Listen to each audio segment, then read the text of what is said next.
আজকে আপনাদের নতুন ভিডিওতে আবার স্বাগতম। আজকে আপনাদেরকে নিয়ে যাবো যমুনার যে পানি আসছে এখানে গোসল করতে যাবো, সেই ব্লগে আপনাদের দেখাবো কিভাবে গোসল করতে হয়। চলুন আপনাদের নিয়ে চলে যাই।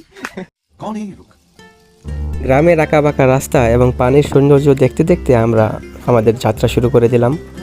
আনিস ভাই,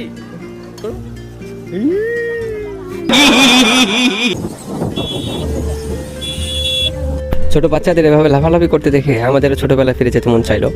ছোটবেলায় তো ফিরে যেতে পারবো না, কিন্তু ছোটবেলার সেই দুষ্টামিগুলো তো করা যেতেই পারে।